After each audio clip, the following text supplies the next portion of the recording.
The heavy bass from the stage 2 floors above rattled the thick concrete walls of the basement, shaking decades of loose dust from the exposed utility pipes and vibrating violently against the thick composite plating of my blast suit. I kept my breathing slow and measured, inhaling the trapped, metallic smell of the helmet's internal air circulator mixed with the sharp scent of ozone and stale beer that permeated the subterranean level of the arena.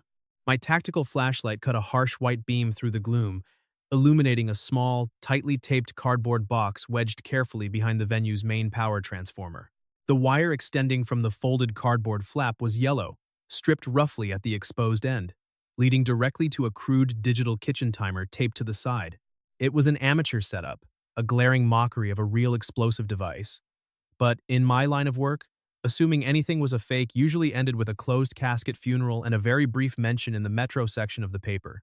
I rested my weight on one knee, the heavy protective joints of the 80-pound suit groaning slightly in the damp air. I slid my ceramic snips from the specialized thigh pocket of my utility vest. Ceramic didn't carry an electrical charge, didn't create a static spark. I calibrated the exact angle of the blades against the yellow wire, isolating it carefully from the surrounding bundle of decoy leads that were clearly meant to confuse a hasty technician. I clamped my hand down, the wire severed with a clean, silent snap. The red numbers on the digital timer instantly went dark. The immediate threat was neutralized, but the underlying message it sent was loud, deliberate, and undeniable. Someone had managed to bypass 3 tiers of arena security just to leave a calling card in the darkest corner of the building. I packed my kit, moving with deliberate efficiency, and carefully placed the inert, taped components into a static-free evidence bag.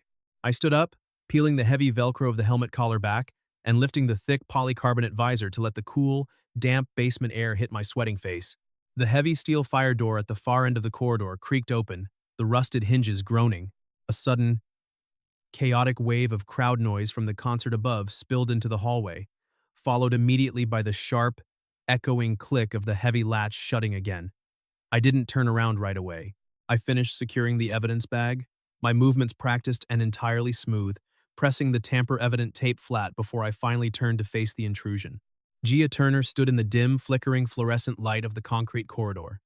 Her dark hair was messy from a grueling 2-hour vocal set, clinging slightly to the side of her neck.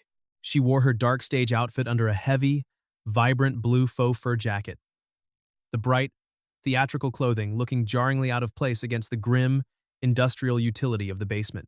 She looked completely exhausted. Her striking features were tightened by a deep, underlying strain that had absolutely nothing to do with performing or vocal fatigue.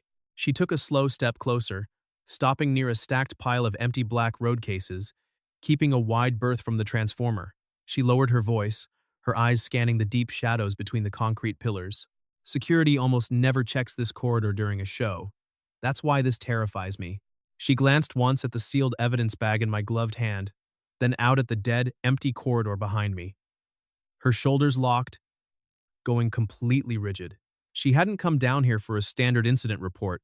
She had come down because someone had just proved, categorically, that he could reach the one place in the building she thought was completely insulated from the public.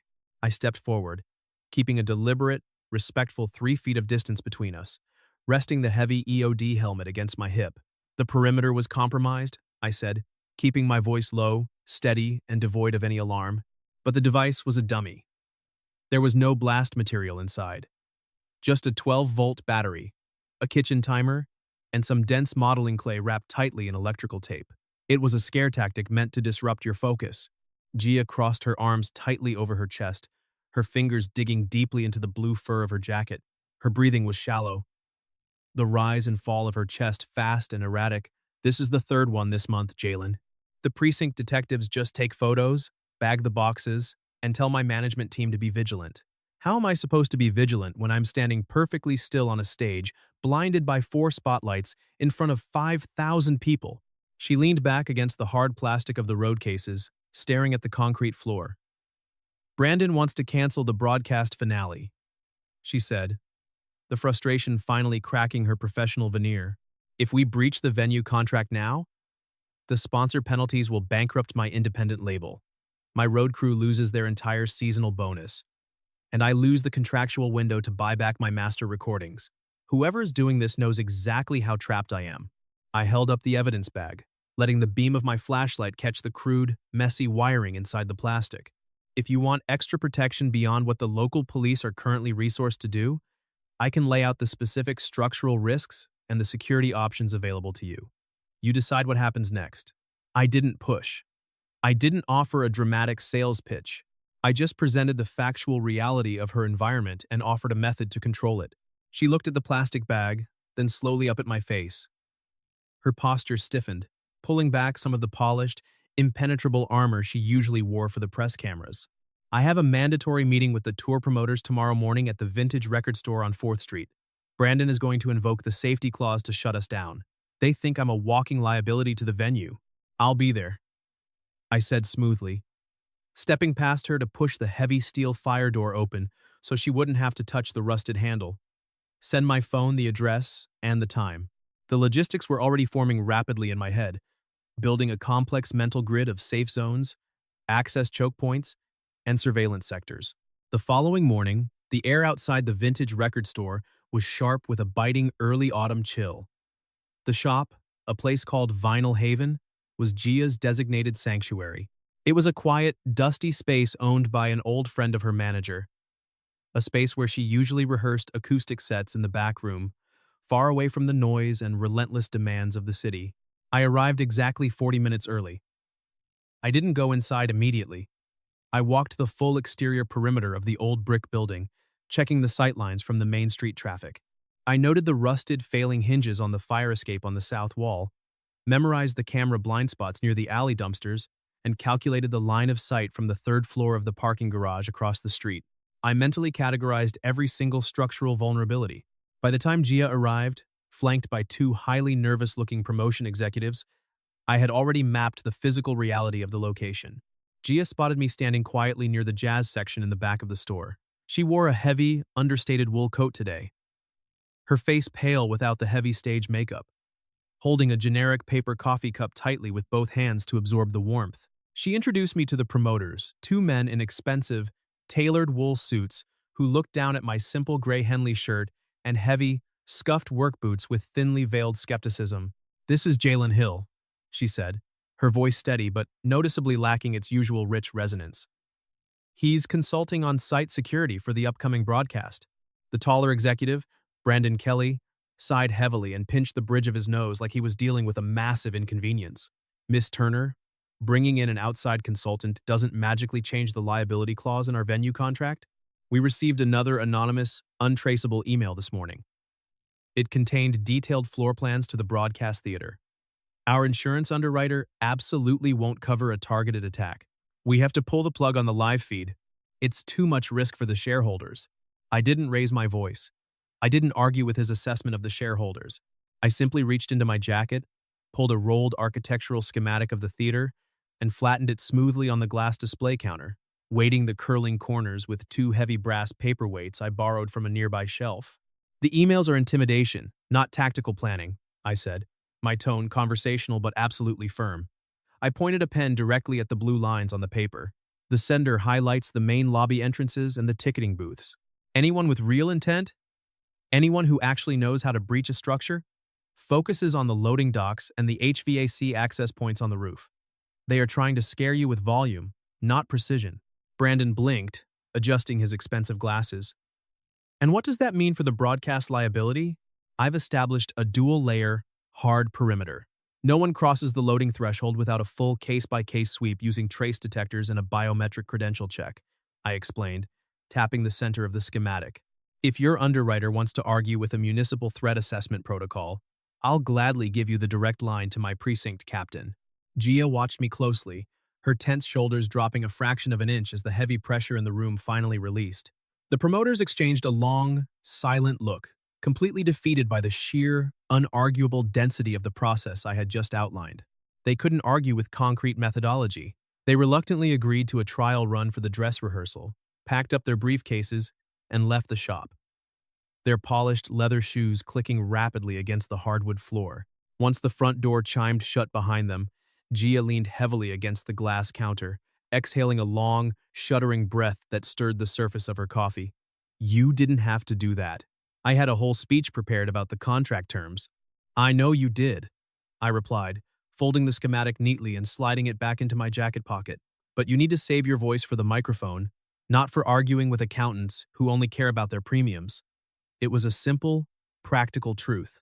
I turned away from the counter and began walking the interior perimeter of the shop, checking the brass latches on the back windows.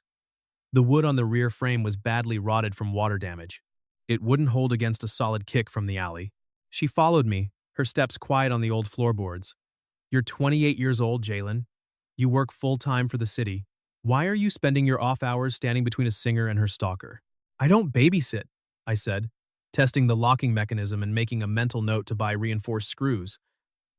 I stabilize environments. And I don't like watching people get bullied out of their own lives. For the next 2 weeks, my entire life became a synchronized, highly disciplined clock tied entirely to Gia's erratic schedule. The stalker escalated slightly, sending a small, unmarked box of clipped audio wires directly to her management office. The standard police report was filed, but the municipal bureaucracy moved far too slowly for the rapidly approaching broadcast timeline. I took a formal, documented leave of absence from the EOD squad. I sat in the cramped back office of the record store with my partner, Quincy, who had come off shift to help me. We spent 6 grueling hours cross-checking the venue's vendor rosters, contractor logs, and public incident reports through channels we could easily document if legal ever asked questions later. Gia walked into the back office around midnight, carrying 2 steaming paper cups. She set one down on the desk next to my laptop. I looked at the dark liquid inside. Black coffee. No sugar, no cream. She had remembered my exact order from a passing comment I'd made 3 days ago. You guys have been staring at those spreadsheets for hours, she said, pulling up a wooden chair and sitting across from me. Patterns? I said, taking a sip of the coffee. The bitter warmth grounded me, cutting through the fatigue. The packages are always left near electrical hubs or loading bays. The emails mention HVAC routes. The guy knows the blind spots of the service corridors. I turned the laptop screen toward her. He's not a random fan off the street. He has backstage knowledge. He knows how the buildings breathe. We pulled the maintenance logs from Tuesday. Quincy chimed in, leaning forward and tapping the screen. Look at this access swipe. A guy named Ronan Jimenez used a borrowed custodian pass to get into the primary sound booth for 12 minutes. He was a former audio tech fired 2 years ago. That's more than enough time to hardwire a delayed feedback loop or a fail-state relay directly into the main acoustic board before we lock down the credentials. Gia leaned closer to the bright screen instead of shrinking back from it. Quincy stopped fidgeting with his pen, sensing the shift in the room. For the first time in 2 weeks, the oppressive, suffocating weight of the unknown lifted, replaced instantly by the sharp, focused energy of having a tangible target. Late the following Tuesday evening, heavy rain lashed relentlessly against the shop windows, blurring the streetlights into smeared streaks of yellow and red. Gia was sitting cross-legged on a faded Persian rug near the back office, working furiously on a lyric sheet with an old acoustic guitar resting against her knee. I was kneeling under the main electrical breaker panel in the narrow hallway. The shop's wiring was a severe hazard, at least 40 years out of date and completely unsuited for modern amplifiers. I had my digital multimeter out, the red and black probes carefully testing the current. I was tracing a dangerous grounding fault that kept tripping the lights in her rehearsal space every single time she plugged in her equipment. You've been staring at those copper wires for an hour, Gia said softly from across the room. I heard the rough rustle of paper as she set her lyrics down. Take a break, Jalen. The lights can wait until tomorrow. Almost done, I murmured, stripping a frayed rubber casing with my wire snips and exposing the clean copper beneath. The grounding wire to the main bus bar was totally loose. One significant power surge from the street grid and this whole wall could have arced. You wouldn't have been able to touch your microphone stand without taking a substantial electrical shock.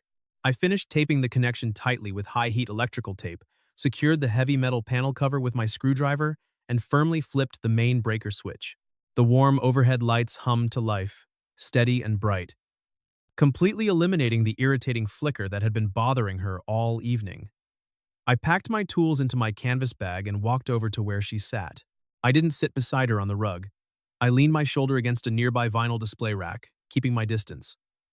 I noticed her hand resting on the neck of the guitar. Her thumb kept scraping aggressively against the side of her index finger until the skin went pale. The pen trembled once above the lyric sheet, and she had to set it down flat on the rug. "Thank you," she said, looking up at the steady, humming lights, then over at me. 4. The lights. For the perimeter at the venue today. 4. The coffee orders. 4. Not treating me like I'm a fragile piece of glass. It's just process, Gia, I said, offering a small, dry smile, quoting my own earlier logic back to her. You follow the steps. You remove the hazard. The math works. I wanted to reach out. The instinct was heavy and sudden in my chest, to sit down on the rug, to smooth the worry line deeply etched between her brows, to tell her I had it completely handled, but I kept my hands firmly buried in my jacket pockets. I was the contractor. She was the client. Crossing that line, leveraging her current vulnerability for my own comfort, would only add to the chaos she was already drowning in. I respected her far too much to blur the boundaries when she needed a solid, immovable wall to lean on. She stood up, leaving the guitar on the rug, and closed the distance between us until she was only a foot away. The scent of vanilla and cold rain drifted from her hair. You never talk about yourself? She observed quietly, looking up at me, searching my face. You just show up, fix what's broken, scan the room, and stand guard. Who watches your back, Jalen? I'm EOD, I replied, looking down at the dark wood of the floor, then back to her eyes. We work in 80-pound Kevlar blast suits. The suit watches my back. Gia reached out. Her fingers lightly brushed the cotton sleeve of my Henley shirt. The touch was incredibly brief, carrying no demand, only a heavy, grounding gratitude. You're not wearing a suit right now, she whispered. My throat went entirely dry. I stepped back, a deliberate, calculated retreat to reestablish the professional boundary. I need to check the alley access door before we lock up, I said smoothly, turning away before my expression could betray me. I walked to the back door, stepping out into the cold, driving rain to let the chill clear the sudden heat in my chest. 3 days before the live broadcast, the threat shifted from paper letters and proxy emails to a physical reality. We were at the main venue, a massive, ornate historic theater downtown, running the final sound checks. I was high up in the catwalks, 80 feet above the stage deck, inspecting the heavy rigging motors for tampering. My radio crackled sharply in my ear. It was Quincy. Jalen, we have a package at the VIP loading entrance. Unattended, fits the profile. My stomach dropped, but my heart rate stayed perfectly flat. Training instantly took over the fear. Lock down the perimeter, I ordered, moving rapidly toward the vertical access ladder. Move all non-essential personnel back 300 feet. Hard stop on all stage activity. Where is Gia? She's on stage. Center mic. I descended the access ladder in seconds, my boots hitting the hardwood stage floor just as the venue's automated fire alarms began to wail their piercing warning. Confusion erupted instantly. Stagehands dropped thick cables and started running toward the wings. Gia froze perfectly still at the microphone, looking out at the chaotic, empty seating area, the harsh work lights blinding her. I crossed the stage in a dead sprint, stepping squarely between her and the auditorium. We have to move, I said, my voice cutting through the rising panic with absolute, unwavering calm. Evacuation protocol. Now. My band, she started, her eyes wide with shock, looking over her shoulder. They are moving out the side exits per the safety brief, I stated, pointing firmly to the heavy fire doors stage left. You are coming with me to the reinforced green room in the sub-basement. Do not stop walking. I didn't grab her arm. I didn't drag her. I offered the clear direction, and she nodded, her polished stage persona vanishing completely, leaving behind a terrified woman who trusted my process implicitly. Once I had her secured in the concrete-lined green room, manually checking the heavy deadbolts on the door, I left her with Quincy standing guard outside and walked out to the VIP entrance. The municipal bomb squad had already arrived, my own unit. The package was a heavy metal canister, sitting near the concrete loading dock steps, with an exposed, intricate circuit board taped haphazardly to the lid. I walked to the incident command truck and put on the heavy Kevlar vest and helmet. The world narrowed instantly to the sound of my own breathing echoing inside the visor. I approached the device. It wasn't a fake this time. The stalker had figured out how to mix a low-grade flash powder. It wouldn't bring down the structural pillars of the building, but it would cause mass panic, severe localized burns, and deadly stampedes. I knelt beside the canister on the wet concrete. I analyzed the circuit pathway. It was a simple anti-tamper switch linked to a ball-bearing tilt sensor. If someone moved the canister even a fraction of an inch, the circuit completed. I pulled my specialized toolkit.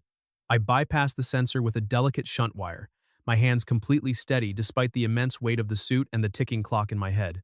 I isolated the primary power source, snipped the red lead, and watched the small LED fade to black. The threat was dead.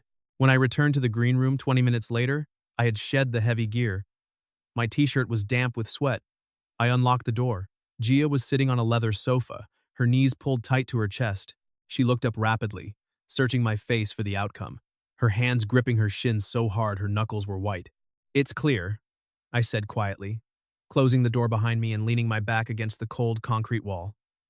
"The precinct is sweeping the rest of the block, but the immediate threat is neutralized." Gia exhaled a shaky, broken breath, pressing the heels of her hands against her eyes. "He actually tried to do it. He tried to hurt people, Jalen." She began to tremble, a fine, uncontrollable shaking in her shoulders as the reality of the violence finally crashed through her mental defenses.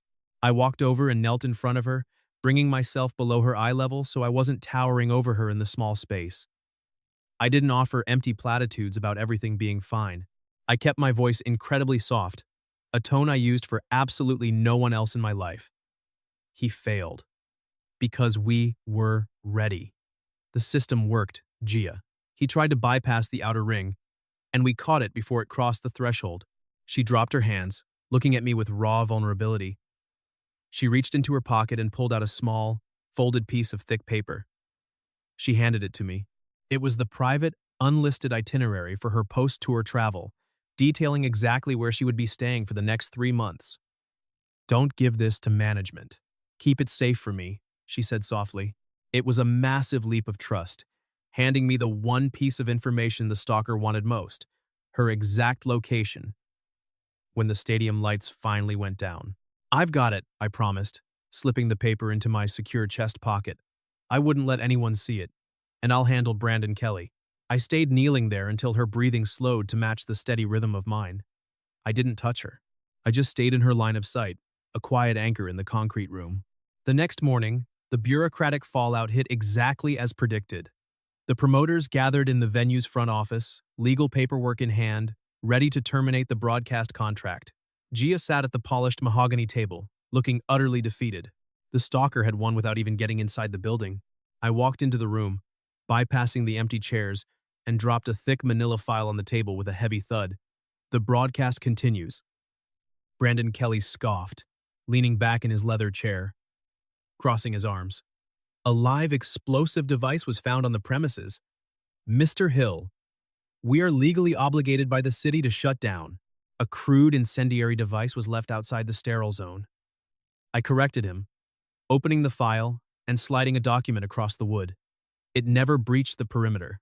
More importantly, my squad recovered a partial fingerprint from the battery casing before the sweep. We matched it against the vendor logs Quincy and I audited last week. The suspect is Ronan Jimenez, the former sound technician who was fired from this venue 2 years ago for equipment theft. He knows the blind spots. He doesn't have a ticket. He doesn't have credentials. And the precinct has already circulated his ID photo to venue security, transit cameras near the theater district, and all patrol units on the downtown grid. I slid a printed photograph across the table. It was an old employee ID badge photo. "You cancel now? You show the industry that one angry amateur with a stolen soldering iron can dictate your business model," I said, leaning my knuckles on the table. "I have doubled the perimeter staff. Every guest will pass through a secondary checkpoint. If he shows up tonight, we will intercept him before he even sees the marquee." The executive stared at the photo, then at the detailed security matrix. I wasn't asking for permission. I was presenting a documented reality where they were legally covered and where canceling would cost them more in refunds and PR damage than proceeding. They reluctantly agreed, signing the continuation forms. Gia walked out of the office with me, her posture straightening in the hallway. "You found him," she said, disbelief coloring her words. "We found the error in his pattern," I replied smoothly. "Now you just have to sing." The night of the live broadcast, the venue was absolutely electric. The tension in the air wasn't fear. It was the raw anticipation of 5,000 people waiting for a show. I stood in the wings, stage right, wearing a dark suit with an earpiece discreetly tucked in, watching the security monitor feeds on a tablet. The perimeter was holding perfectly. Quincy had the front doors, and my off-duty squad members were monitoring the alleys. Halfway through Gia's set, during a massive lighting cue, my earpiece buzzed sharply. Jalen. Sector 4. North Alley service door. We have a visual on the suspect. He's trying to force the service lock with a pry bar. Copy, I said, my heart rate steadying into a familiar, cold focus. Maintain position. Do not engage. I'm moving to intercept. I slipped out of the backstage area, moving quickly and silently through the concrete service corridors. I didn't draw a weapon. I reached the heavy metal service door just as the deadbolt began to grind against the frame from the outside. I unlocked it from the inside and pulled it open forcefully, stepping into the damp alley. The man from the photograph, Ronan Jimenez, stumbled forward, losing his balance as the door gave way. He wore a dark hoodie, a heavy canvas backpack slung over one shoulder. He looked panicked, cornered by his own failure to pry the door quietly. "Show's over, Ronan," I said, keeping my voice completely devoid of aggression, projecting pure tactical calm. I stepped directly into his space, crowding him just enough to remove his leverage without throwing a strike. He cursed and reached frantically for the strap of his bag. I moved faster. I seized his wrist, pinning his arm against the damp brick wall of the alley, my other hand swiftly unclipping the backpack and kicking it 10 feet out of reach across the asphalt. "Do not make this worse," I instructed calmly, applying just enough pressure to his wrist joint to lock his shoulder in place. "The police are at both ends of the alley.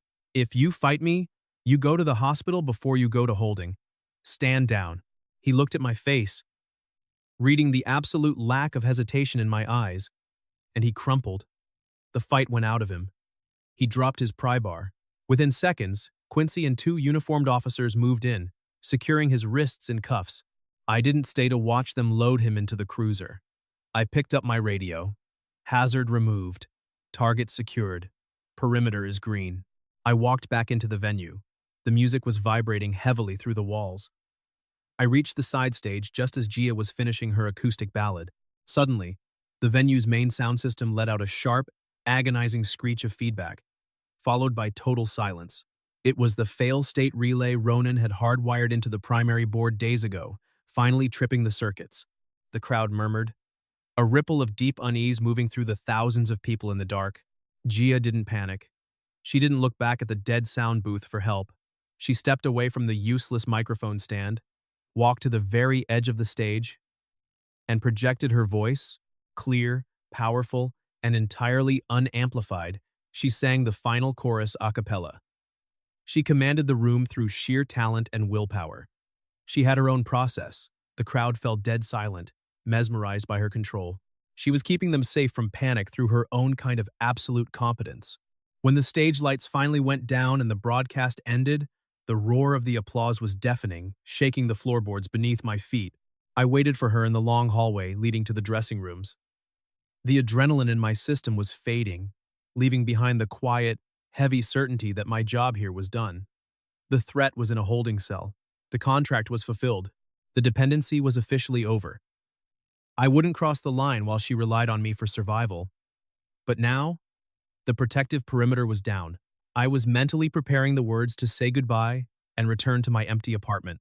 Gia came through the double doors, surrounded by management, crew members, and a few local press reporters allowed backstage. She looked radiant, her heavy coat replaced by an elegant dark dress.